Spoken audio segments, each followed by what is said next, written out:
Hello, hello, hello, everyone. How wonderful it is to see you all popping in and smiling faces at that. That makes it even better.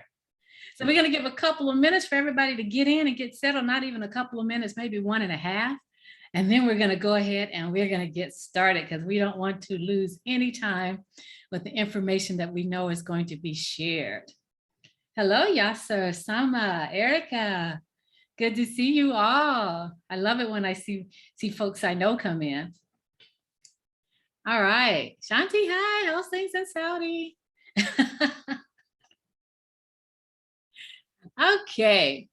Well, we're going to go ahead and get started. Soham, you're going to take over the waiting room? Yes, I will. Awesome. Okay, so again, welcome to all of you. We're so happy that you've joined us today for Coach Transformation Academy's Transformational Tuesday.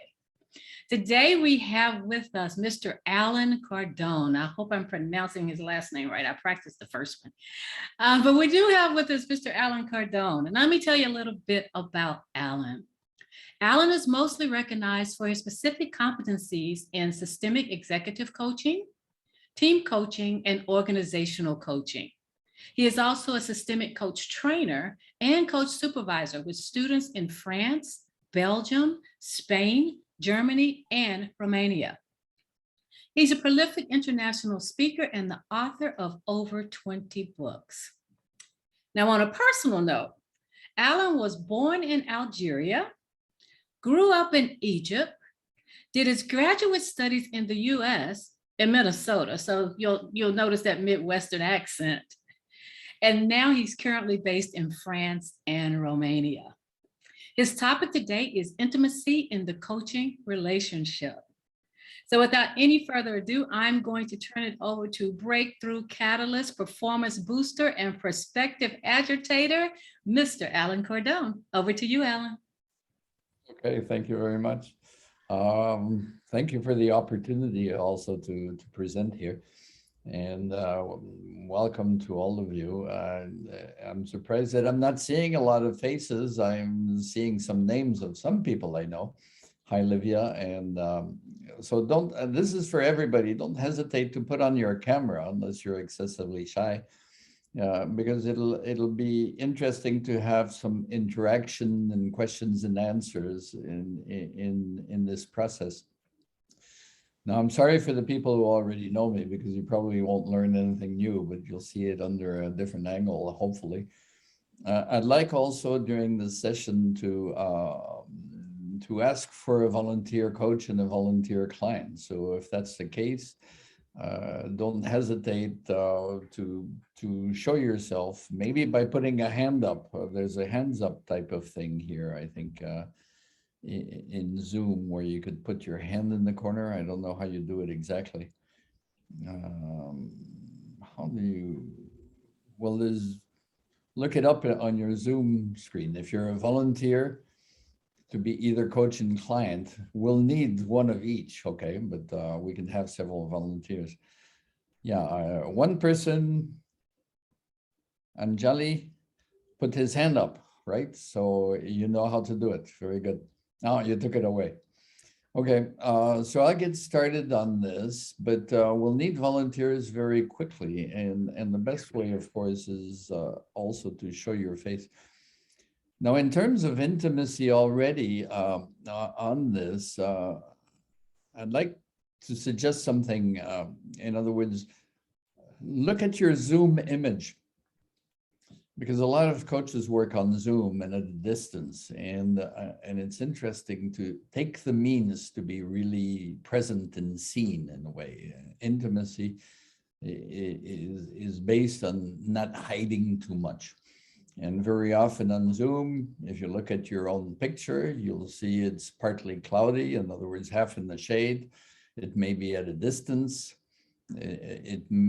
What's most important in intimacy actually is the eyes, and it's the face. So having a good light and being with a camera that puts you close up when you're in a coaching relationship on Zoom or whatever with a camera and at a distance will really accelerate the coaching. Of course, you need to be ready to put yourself in intimacy if you expect that on the part of the client. So I'll give you time to put your picture up and maybe hand up if you're going to volunteer to do something. We'll do a little more introduction. I put two things on the on the side discussion here, which is future reference. And you will notice I put my YouTube playlist. Okay, that's my mistake. It's supposed to be playlist. So it shows I don't know how to type very well. And the first is a LinkedIn link to an article that presents a lot of books on Kindle and Amazon that you can order at a distance, of course, and get shipped or whatever. But it just gives an introduction to each of the books in English. Now, some of these exist in other languages, French and so on, if you want, but you'll have to look up on Amazon and Kindle, different books. Anytime you try to find me, the keyword is Alain Cardon, MCC. Okay, so if you put MCC on Google, you'll find it. So that's enough, but I mean, I put out a lot of free resources right and left. So you're interested to dig deeper, don't hesitate. I think I'm done with presenting myself. I think you can find this online. Now, to get to the subject of intimacy in the coaching relationship, in my experience, actually, a lot of coaches are scared of intimacy. And that's why they come to the profession. In other words, they're choosing the profession to get closer to people because they want to relate to others more deeply than they do in their lives. And they're counting on the coaching context to be able to stretch themselves into more intimacy with clients. In other words, getting closer to clients' real subjects, their issues in life, their challenges, and sort of they want to peer behind the scenes of everyday, human life and get into a much closer relationship with people. Now, of course, the hitch is they're scared of intimacy, so a lot of coaches hide while they want to be a sort of voyeur in the client's lives.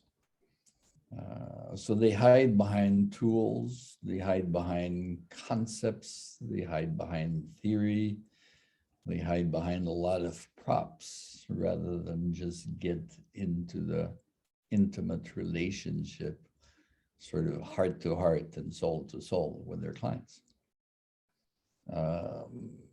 So I've come to the conclusion that coaches are attracted to intimate relationships because they want to learn how to become more intimate in their own lives. And they're doing it through a profession that theoretically helps this. But as they get into the profession, of course, they keep on hiding. They're afraid to take risks that other people may see. They're afraid to make mistakes because then they won't be perfect. They'll be human. They'll never admit to their mistakes to the client. They won't cry. They won't share deep emotions when they're working with the client. It's for the client to share emotions, and so on and so forth. So being a systemic coach, which basically means that I attract the clients I deserve, and I attract clients that have my issues, because there's always a synchronicity between what the client comes to get from the coaching and what the coach is living in their own life. There's a lot of intricate webs, which we call a coincidence, but has nothing to do with coincidence, It's the web of life. In other words, you attract the people you need to meet to do your own thing. And it's the truth in coaching too. So if you're not aware and if you're not ready for intimacy, you will actually limit the client's work because the client will feel you're scared of something. And the client is usually very nice to their coach. They make things easy for the coach. So if they feel that you're scared of emotions, well, they'll stifle their own emotions if they feel. So actually your capacity to get into intimacy with your client is going to channel the coaching. If you have limits in terms of what you can share with the other person in front of you, that person will feel that limit and will respect that limit. Most of the time, clients stop where the coach stops. So if they feel the coach is afraid to approach any kind of subject that may be concerning, I don't know, life, love, death, sex, anything, they will stop short because they will protect their coach. Clients are much smarter than we think. So I hear a lot of coaches say there's areas that are not coaching areas, there are therapeutic areas, there are this areas, et cetera, et cetera. And actually, they're just saying, I'm not ready to go there. I'm scared to go there. And the client will feel it and will not go there. Now, I'm not saying coaching is therapy. I'm saying no subject is out of bounds of coaching if the client is ready to go to that subject. So I've worked with clients who, approached professional clients, a CEO who approached an issue with her daughter that was in their depression. It was really on her mind, even at work. And it was, difficult for her to work considering her depressed daughter, who was depressed for good reasons. And so I asked the client sort of paradoxical question. She thought about it, did something original with her daughter, and the so-called depression disappeared almost overnight. So I didn't do any therapy. I just asked a question that changed her whole frame of reference. And so she approached her daughter in a different way, and it solved the issue. Now, it may sound like magic, but it was actually rather simple. She was saying that she was trying to do everything to pull her child out of the depression. And I said, you're doing everything and you tried everything following one strategy. Why don't you try opposite strategies? In other words, everything she was doing is to pull the child out, but not to respect her in. And she thought about it, and her child was always staying in bed with the, lights off and curtains closed. And so she went to her child and she said, can I join you? And she joined her child in the bed in the dark and stayed for a few hours, and they cried together and so on. She did this twice, and then the child got out of depression. The situation in the family was really, really tough. And the child was doing what she could do to cope with it. But the minute her mother joined her, it changed everything. Instead of trying to pull her out of bed, it was good to get in bed with her. So it's just an example that there's no areas that are out of bound for intelligent coaching questions to solve issues very rapidly if the coach is ready to go there. But if the coach says, oh, that's not what I do, it's out of bounds, go see a therapist, blah, blah, blah, blah. Okay. It's your limit as a coach. And there may be some coaching strategies that can solve a lot of things that coaches are scared of looking at in their own lives, actually. So that's just giving an example. Now, please, let's move into something more practical. Who are the volunteers? Can I see two hands up? If you already have put your hand up, turn it off and put it back on so it comes on the front page, I think, when you have your hands up as a volunteer. Yes, Yasser. He can't do it by himself, okay? I don't know what I'm volunteering to though, so Oh, I'm yeah, putting a I disclaimer. know, but that's what volunteers do. They take a risk.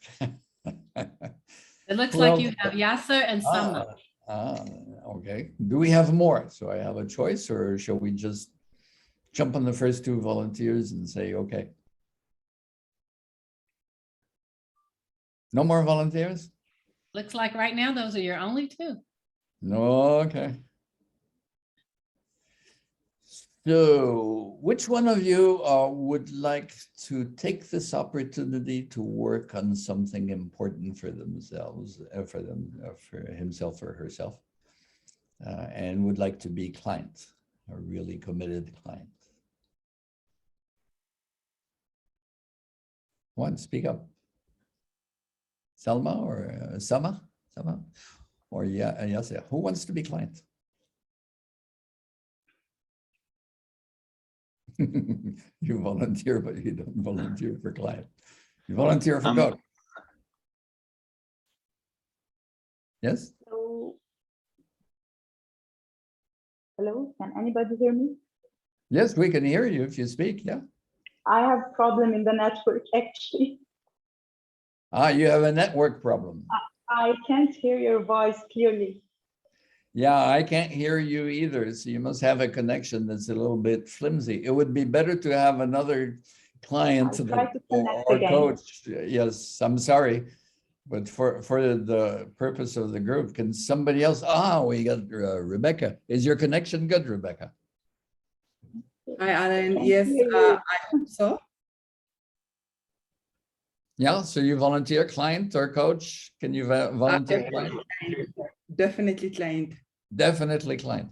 And you have an issue that you're ready to really work in and dive into and explore for yourself. Yes. Okay, which would mean, Yasser, are you volunteering to be coach? Yeah, Okay. happy to. Now, this is going to be for a special purpose here, for a demonstration under certain conditions. So you're volunteering, but you don't know the conditions yet. No. So I will give you the conditions. You know Zoom, as soon as you get started, you will pin Rebecca. In other words, you go to her picture and in the upper corner on the right hand, facing you, there's dotted lines and it says pin or something, and you pin her. So her face becomes what you see on your screen and you don't see the rest of the group. Done. Now, Rebecca, you do the same thing by going to Yasser's picture. And that way you will have mostly your partner, Yasser and Rebecca on your screen. So you'll forget the group and really get into your work. It'll be easier than seeing everybody as a gallery. Okay, have you pinned each other? Yes, I Yep. have. Now, Yasser, there's an extra hitch. As soon as I say get started, you do not stop until I say the time is over. Okay. And Rebecca is the same thing. You keep on your coaching session until I say the time is over. And you actually have no idea of how much time I'm going to give you. Now, don't worry, it won't be for the full hour, but it will be relatively short. So make sure, Rebecca, that you really progress the way you want to progress. Okay. Now, Rebecca, being the client, you'll need to keep your sound on. I see you keep turning it off. So keep your sound on. You're on mute, Rebecca. Okay. And because you'll be client and the coach has to hear you. So don't put yourself on mute. Okay. On the other hand, for this experience that you're going to start as soon as possible, Rebecca, you're really responsible to dig into your issue because I'm going to ask the coach not to say anything, to be completely silent and just be as present as you can to Rebecca's work, as if you're a witness in something that's really important for her. Now, to make sure that you're really present, I would suggest that you see if you can get closer to the camera so that she really sees you there. And second thing, to make sure you're not tempted to say anything at all, I would like to ask you to put yourself on mute. So you are not allowed to say anything for the whole session. And Rebecca, you are just going to do your work the way you want to. Are you ready? Yes. I hope so. Okay. So take your time. This is a privileged time for you, Rebecca. So take your time and 1, 2, 3, go. And everybody else just stay off the sound, be very present, be very silent, and appreciate Rebecca's work. So go ahead. Hi, Yasir. I hope you're listening and I hope you are present. And, today I am thinking that, I need to put, things in order, like declutter, because this year has been, a year whereby I feel that there has been a lot of things happening at the same time. I've been trying to juggle a lot of things at the same time. And yeah, and I feel like, some of the balls are actually falling. But I know that in terms of the different balls, like the different balls that I have is like, for instance, I'm studying, trying to build a business. I have a little one that is less than 2 years, 14 months to be exact. And I'm a wife. I'm a mother to somebody also who's an adult, a 24-year-old. And and I'm self-employed as well. I'm trying to write a book as well. Let me not say try, because I need to publish this book next year. So I'm not trying to write a book, because with that, I have gone so far. So yeah, I think the ball that I've been, although I'm juggling, that I've been thinking that I'm holding on to it is my studies. And because my studies will help me in terms of the business, and also because, yeah, I enjoy the course so much. It's a 2-year course. And I'm also looking forward to the research next year. But then the ball that I feel that, I can juggle a little bit more is in terms of, family life, giving, because when I did my values this year, one word that I had to live by this year was focus. And one of the values was family. So I was very intentional about making sure that I spend time with family, but I did not foresee the opportunity to register for my master's course. So that has put me a little bit out of balance. I don't know if there is balance. But maybe, I would rather say probably the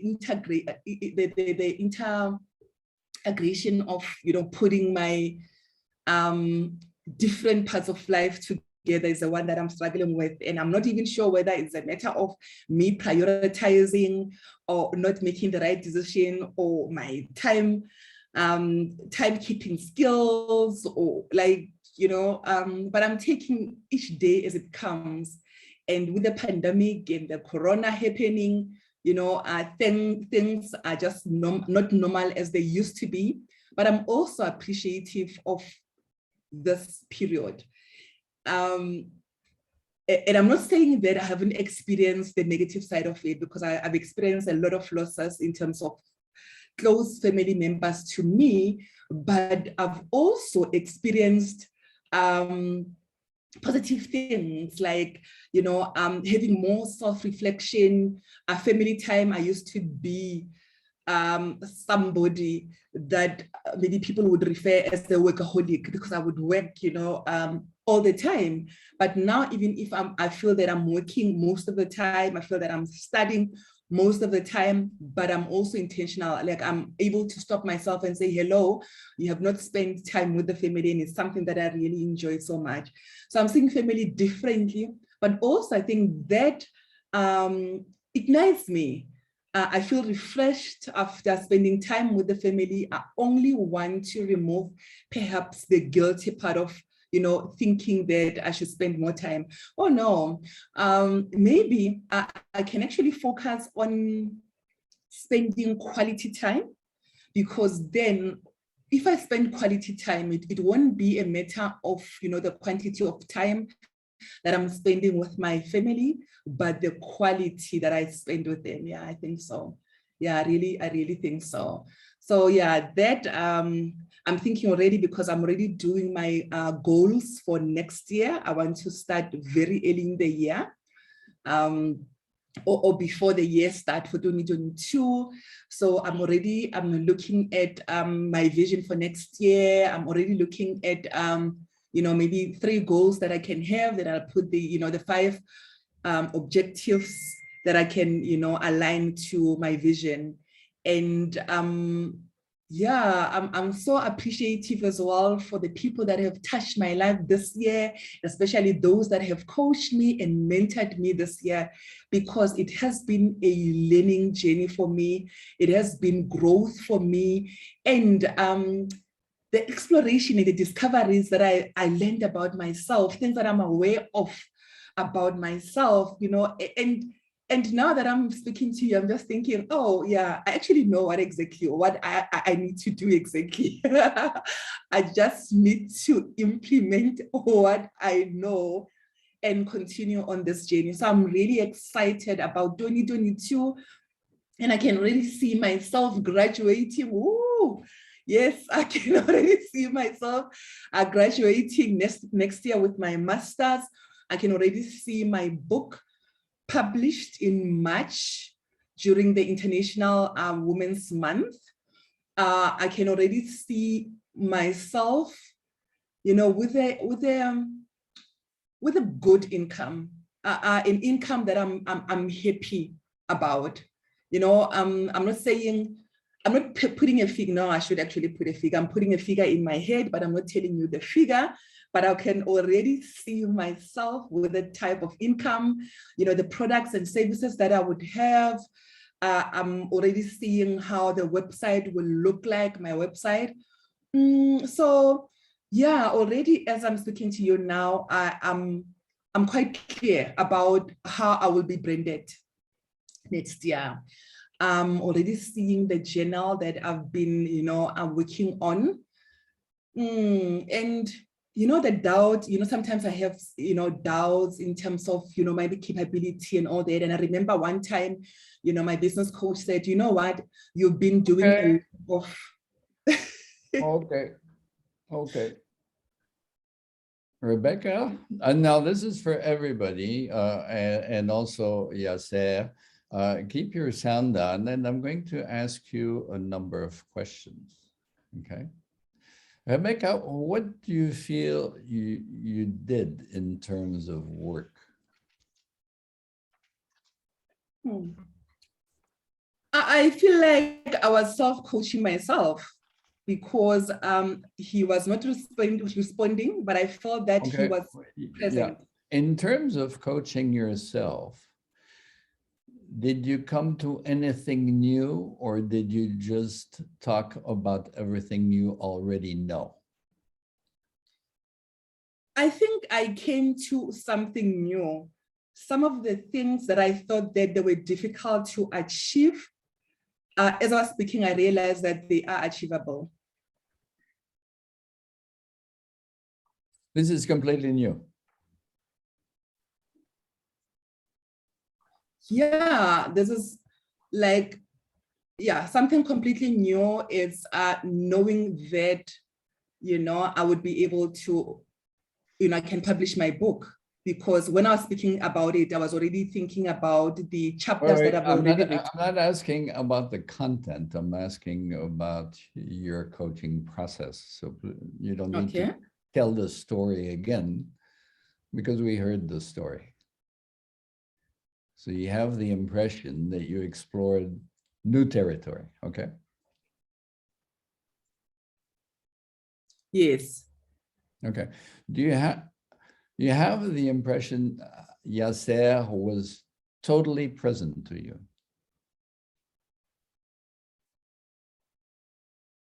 Not totally. What was he doing that showed he was not present? Taking notes. Yes. Which is okay. Wait. No, I'm not asking if it's okay or not okay, but the more he is with his notes, the more you know he's on the content. And being on the content is not being with you. In other words, yes. he's thinking about what you're saying and he's taking notes about what you're saying. So you can assume that what you're saying is what's important, so you'll continue. Yes. To please him, to give him something to write about on his notes.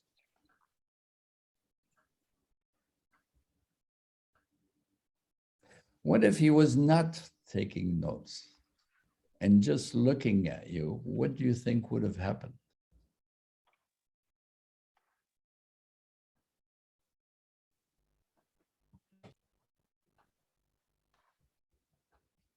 Hello? I can't see you anymore. Yes, I was thinking that my internet was becoming a bit unstable. That's what I thought. I couldn't hear you clearly. Oh, if he was not taking notes and just looking at you, what do you think that would have provoked in your work? Maybe I would have paused to self-reflect more. Yes. Okay. So you would have come to a silence because you would have felt he's present to you rather than to your content. And as a result, you may have become more present to you and started reflecting at the limits of what you're saying. Yes. Okay.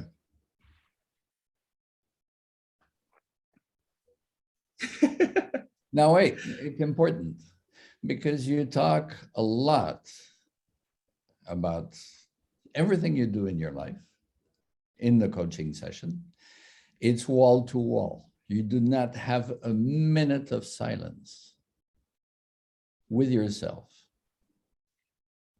in your life and in this coaching. So actually, I would surmise that if you had a different opportunity in the coaching, you may have discovered the space you're looking for in your life in the coaching.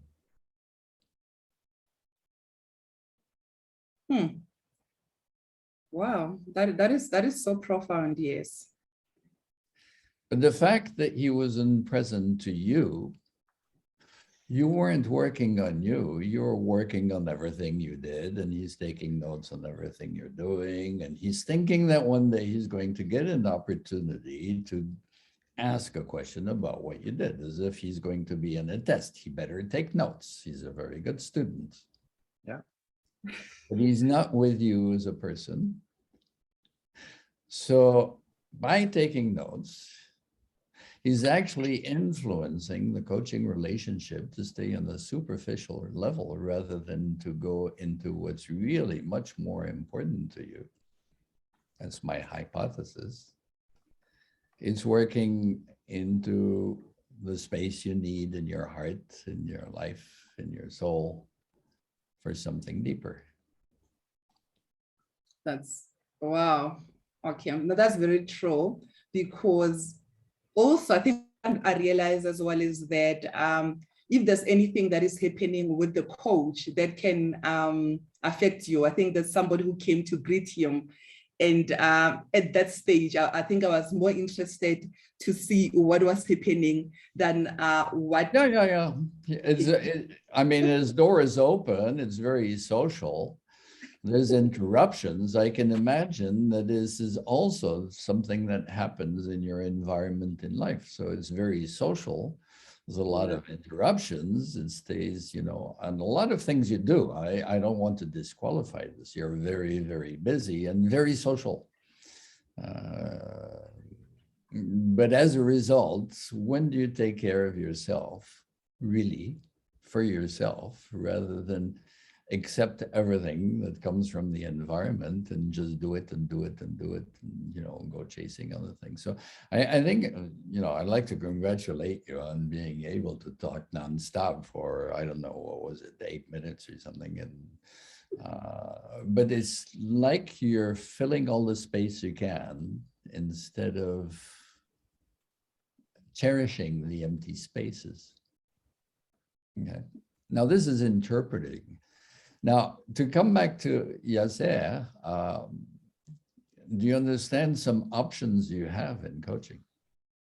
Absolutely. I think in the beginning, when you said this is about presence, I had no intention of taking notes, and my focus was, okay, it's on the screen. Mm-hmm. But then as she was talking, there were some nice, or let's say, content, again, moving from the person to the content, and I was just trying to capture some key notes. No, wait, I know what you're trying and I to see. do. Wait. You're defining what you're doing, and we all saw it. So it's completely redundant.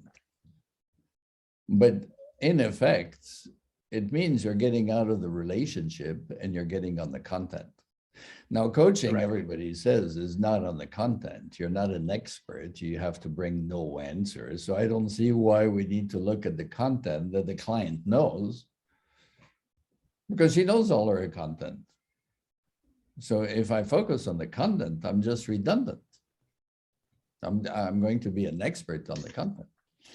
I need to be a coach in the space that I'm giving the client. I'm not the coach in the content that the client's bringing me.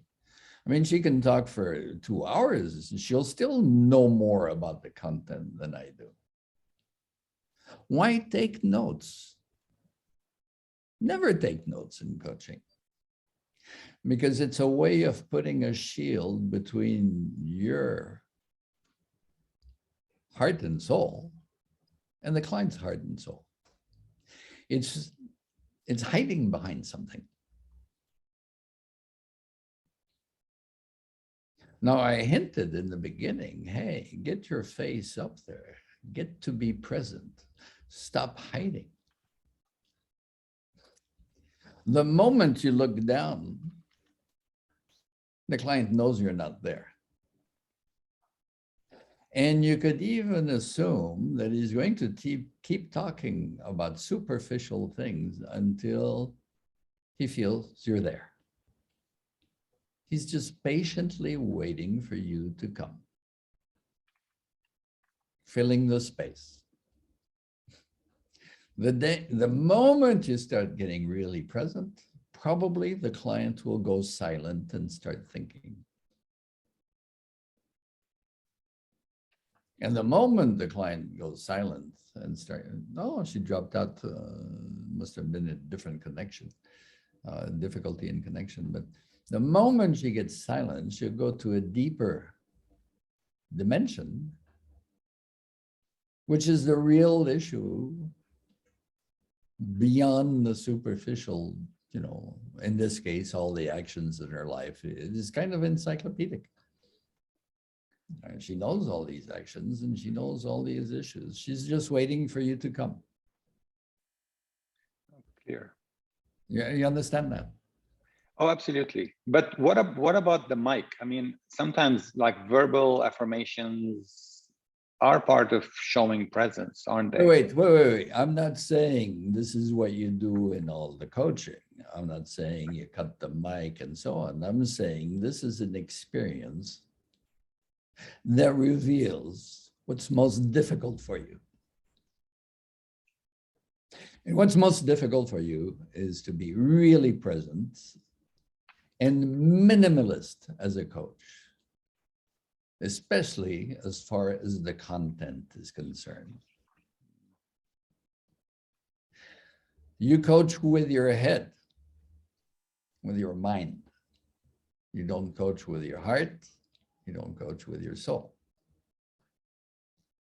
I would even say probably you come from a consulting world, or you're, a guy that likes fixing things. So you listen to the client and you think, how am I going to fix it? The fixing part is correct. Yeah. Well, this is a guy thing.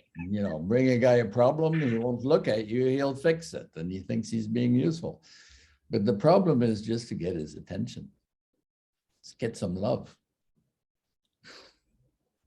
You need to learn how to coach with your heart. Now, also, if you think that you can fix the client's issue, any issue, it means that you believe you're more intelligent than the client. Or the client is rather stupid.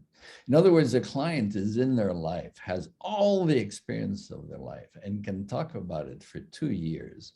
And you, in 3 minutes, 10 minutes, you're going to find the answer and be able to fix it.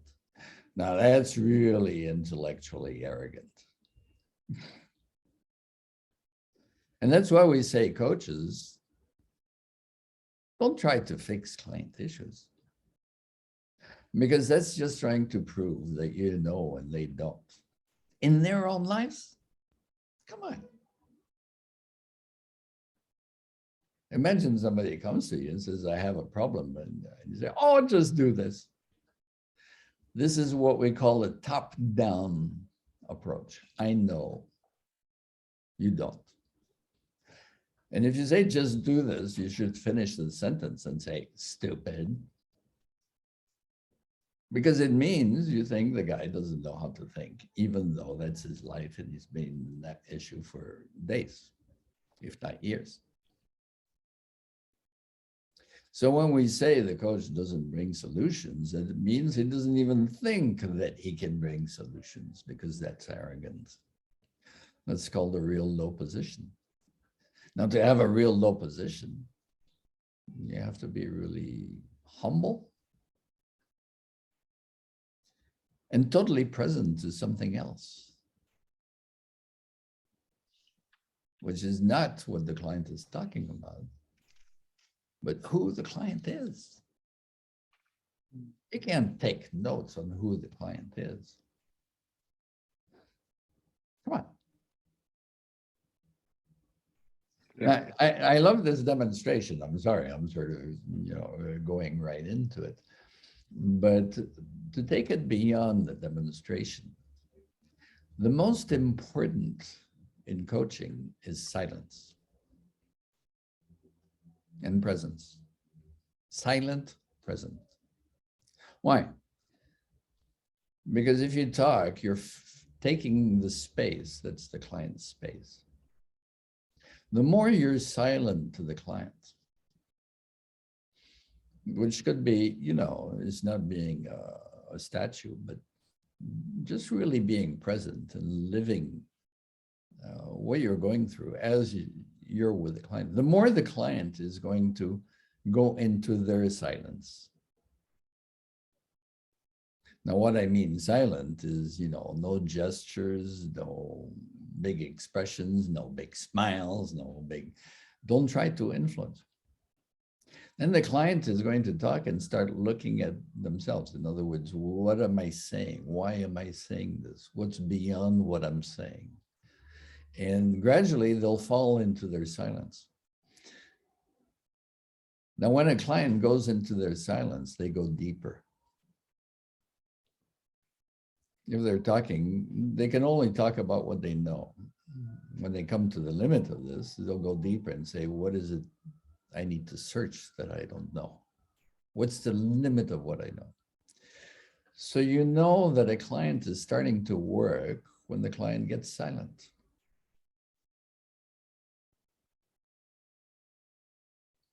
And this is the one time when you never want to interrupt because that's when they're working. In a way, if I was allowed to talk with Rebecca, what I would have done very quickly is say, Rebecca, can I interrupt you? Yes.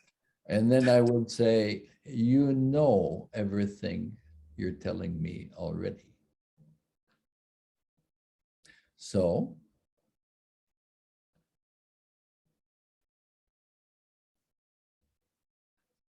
and I would put silence. That would stop her from just filling the space. And she'd say, oh, what do I need to face if I stop speaking? Okay. So one of the best ways to help a client move forward is interrupt them when they speak and shut up when they're silent, which is paradoxical.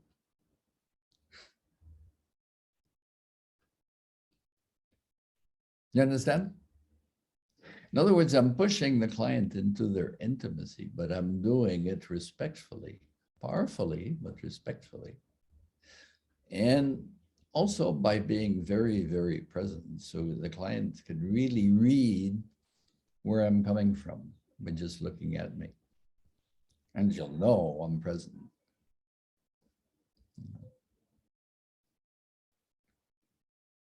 Now, this leads us also to the function of powerful questions. If you can ask a question that the client can answer, it's a lousy question. If you ask a question that you think you could answer, it's a lousy question.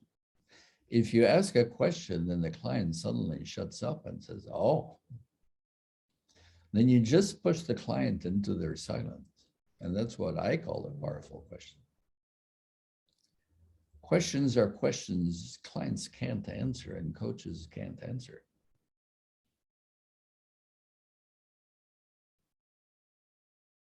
Because then you fall into silence together. Into the big void, we could say. And there, you're going to have to search together. Now, the problem with a lot of coaches is they're scared of intimacy. When you're intimate with somebody, silence is golden.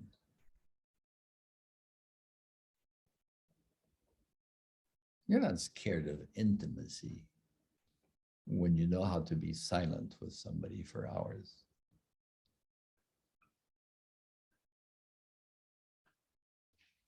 Noise or talk is just there to fill the space to avoid intimacy. Now, the interesting thing about silence is like emptiness in outer space. There's more mass and there's more energy in emptiness, in silence, than there is in all the talk you could put together in a full day.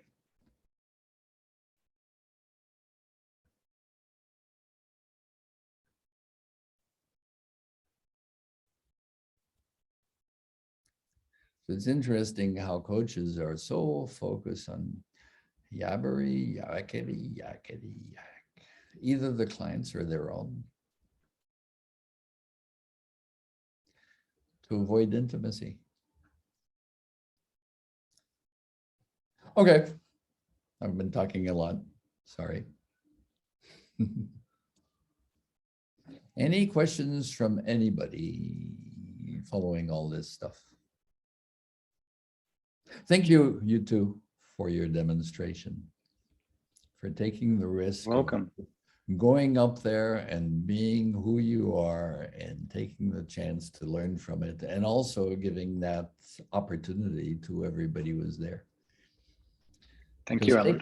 Because taking a risk is always making a mistake. And if you don't make mistakes, you never learn.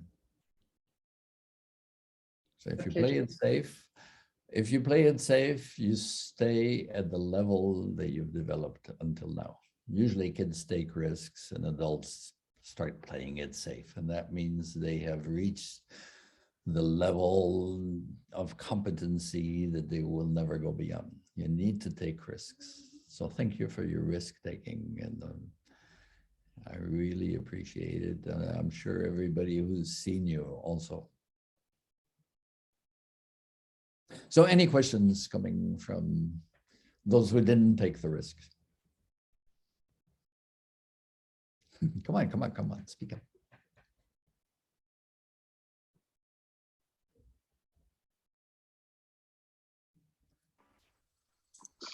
I don't have a question, but I only have an observation.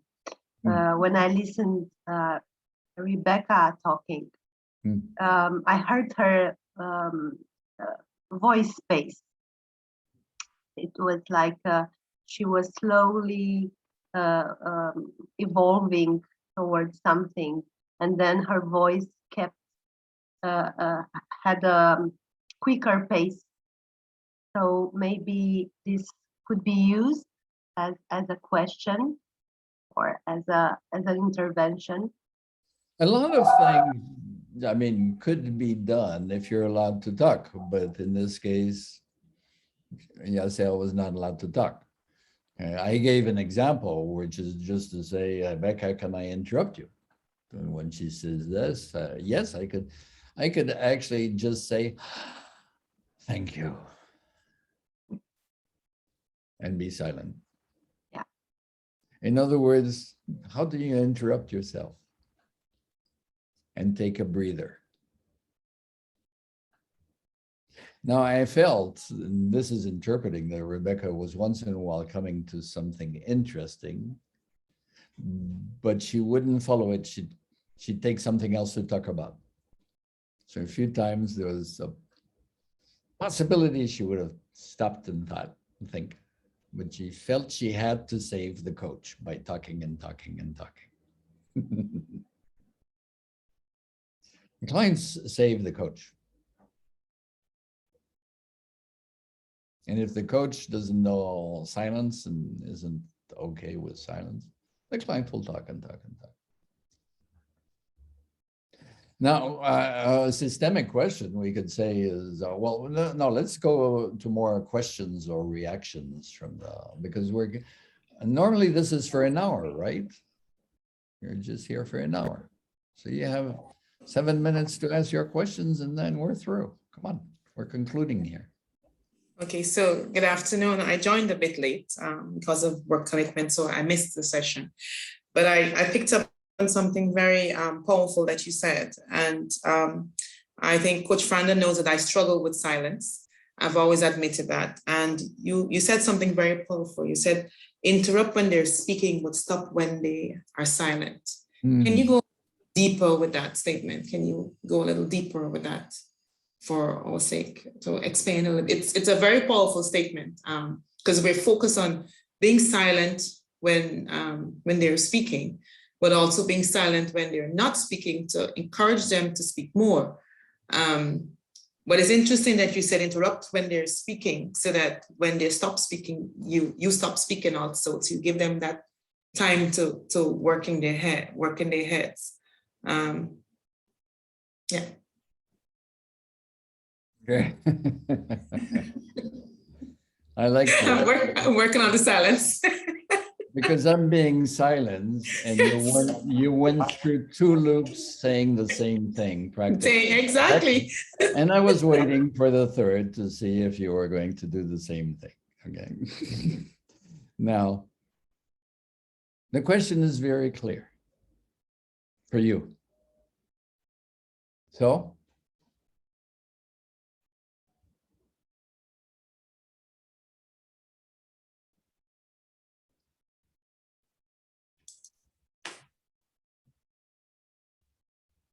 So this is where I respond. no, I'm just illustrating in a way. Yeah. What you could do as a coach, even when the client asks you a question, you can say, your question is very clear for you. So, and that's going to push the client into a silence where they're going to say, whoa, where do I need to go? You understand? So your work with me will only happen if I'm silent, and if I push you into the silent, into your silence. And you know that. Because if there's one thing you do, almost like Rebecca, is you're good at avoiding silence. Your inner silence, your space. As a result, you don't have enough space in your life for yourself. You give and give and give and give and give, which is very altruistic, but something's missing. You see? So the work with a coach is to help you go and give you the space that you don't have in your life so you can go into that space. Now, silence is like a vacuum. If you know a vacuum cleaner, if you know pumps, like ancient pumps where you go like this, what does it do? It makes a vacuum. The better the vacuum, the better the seals, the deeper the pump can fetch clear water. Okay. You want to work with the client, you need to work with vacuum. In other words, coaching is not about pushing, it's about aspiring, inspiring, aspiration. And the whole aspiration process rests on vacuum, on silence.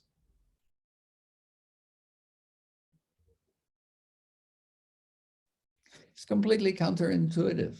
And for a lot of coaches, they just want to do and do and do and do and fill the silence and be really proud they did the work for the client with tools and skills. And the first one and only major skill is working with silence. All the other skills are there for that. That's a systemic perspective. Then you'll go much deeper as a coach and help your clients go much deeper, much faster. Thank you for your question. And as usual, I don't answer them very well. I coach the people who ask them.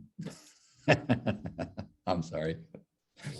I felt like if I was being coached very well. Sorry. I was like, oh, he's saying me. So any other questions? Yeah, you have a couple of questions here in the chat.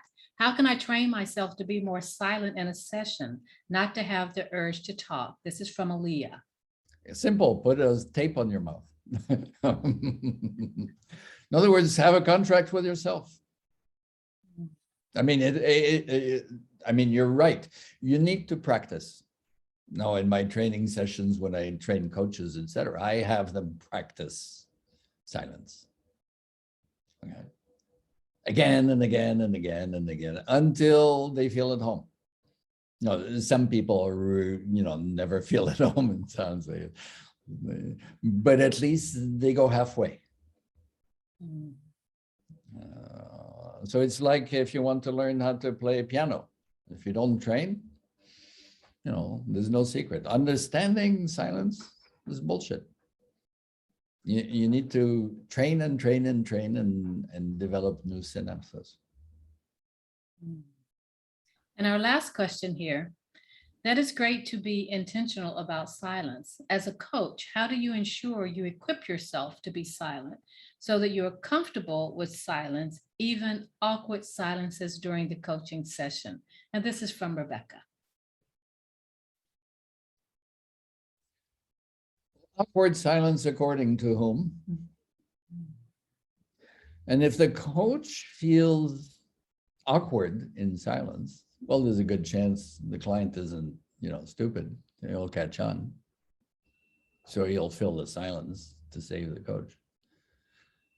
You need to discover the silence in yourself and learn, Now, if you listen and you're physically silent, in other words, you're not saying anything, but your head is going around like a, high-speed machine and You're not silenced within yourself. You're not receptive. Silence is a receptacle. I mean, emptiness calls to be filled, of course. Although there's more mass and energy in emptiness than anything else.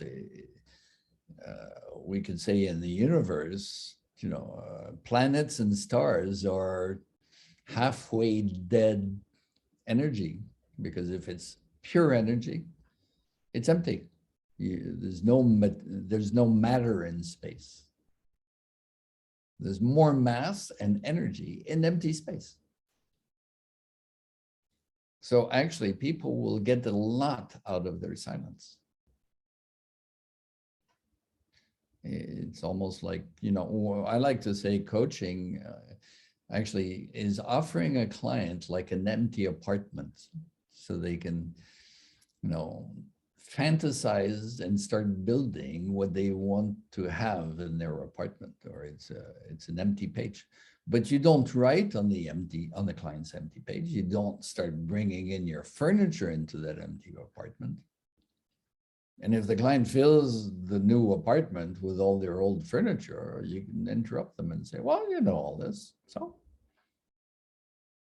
You know, and have them look at what they want to achieve rather than just make an inventory, you know, tell their story.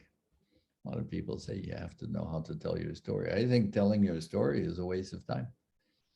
You need to go to the outer reaches of that story and say, what now?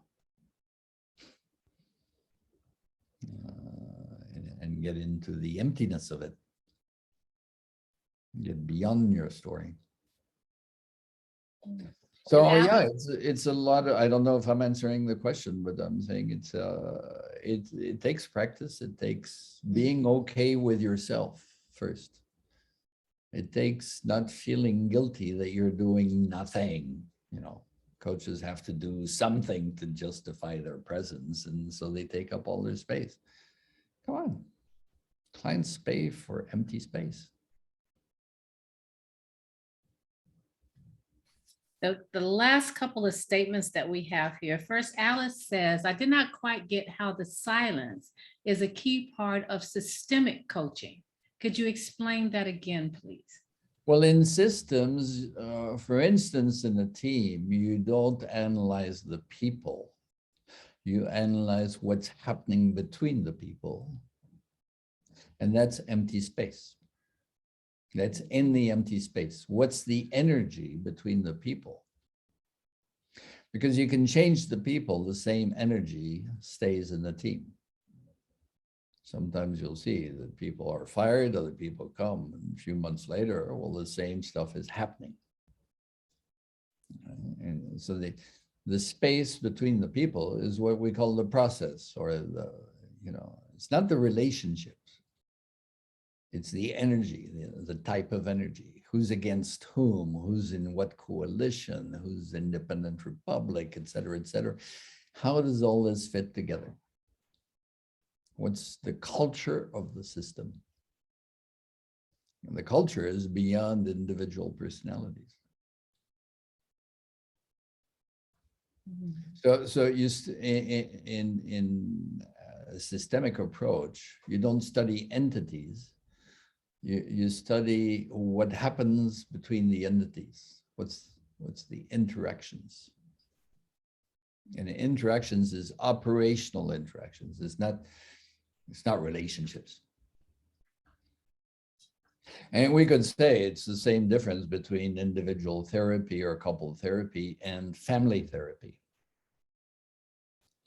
Family constellations is systemic. A lot of things happen in the empty space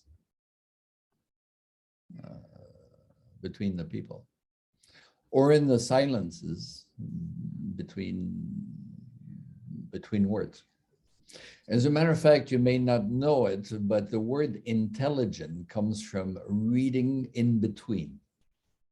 Legent is lectura, reading, and intel is in between. Being intelligent is being able to read between the lines, between the words, between the people, between situations. In other words, you don't take what is there as reality. You look at the constellation and you look at what's between things, and you catch it and you act on it. It's not at all the same as intellectual, although the words may look similar. It's a difference of tense. Now, intelligence is a way of saying you're streetwise. In other words, you come in a situation, you know exactly what's happening, you know exactly what to do immediately. It's situational intelligence is kind of redundant. And being systemic is the same thing, I would say.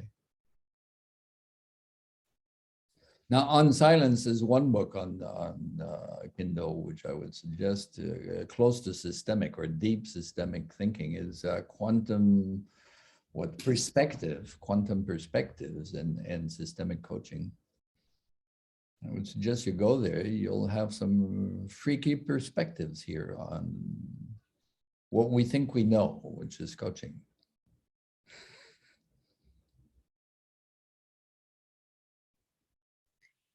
So Sama also says she couldn't listen to the last part because of internet failure. But I want to know, when is the right time to get silent? I think you may have covered that actually. For example, in Rebecca's case, when should Yasser have interrupted her? As soon as possible. Good answer. Because the sooner she gets to dive in, the more she'll have time to really explore. Immediate. And that's another, I would say, systemic thing is if you act immediately, you don't let the client get weighed down by the frame of reference they know. The more they talk about what they know, the more they get stuck in what they know. The sooner you interrupt what they know, the sooner they'll have to look in what they don't know. Ooh. So what if you have a client that is closed off and does not speak? Do I instigate with questions first and wait for that silence to work its magic? And this will be the last question. Well, coaching is accompanying somebody's dialogue. So if they don't have a dialogue, I mean, you can't coach. It's not massage, it's not torture. You can't force anybody to talk if they don't want to talk. So I may say something after a while saying, are you working? Maybe they just want space and not talk. And if they say, no, I'm just waiting for you, I'll say, okay. What else are you waiting for in your life, like you're doing with me now, just waiting? Because people do with their coach what they do in life. So if you have a very passive person that does not contribute in their own work, well, it's not my responsibility to pull teeth. It's not a coaching relationship.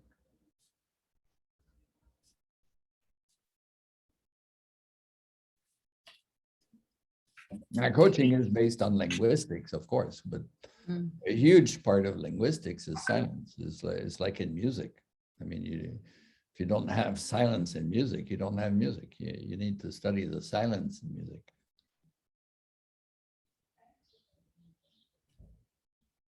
You can even say the most important moment in a symphony is when it's over, the silence. And unfortunately, a lot of idiots are competing to be the first to clap. They don't even appreciate what the symphony leads to, which is a huge moment of shared silence between music lovers when it's over. It's a moment of communion. Very frustrating in some concerts where people clap immediately, you know, and kill the silence. Well, I have to say, I'm going to kill the silence now. This has been absolutely awesome. And I see those faces that we can see. I see the reflection that is going on, the reflective space that they have placed themselves in. And I just really just want to just finish this by saying thank you so much. I don't know, you talked about taking notes, but I took a lot. And I learned a lot, and I really, really have appreciated this presentation, and I hope we can have you back again to continue this.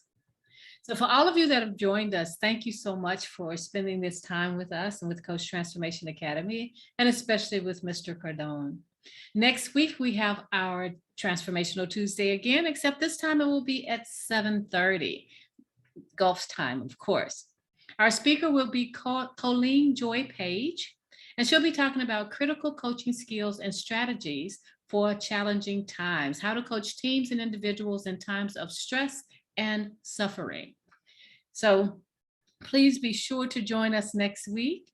I think Soham has already put the contact information or follow-up information in the chat. Also, this course has been streamed on Facebook and also on YouTube. So I know there was a lot of information that you can go back and check out later. So with that, we're going to say goodbye and we're going to close out. And thank you again so much for joining us. And thank you so much for this awesome presentation. Good evening, everyone. And thank you, Yasser and Rebecca. Thank you very much. Thank you very much. Thank you. Bye-bye. Bye. Bye-bye. Bye. Thank you, Thank Alain. you. Thanks. Bye. Great. Bye-bye. Bye.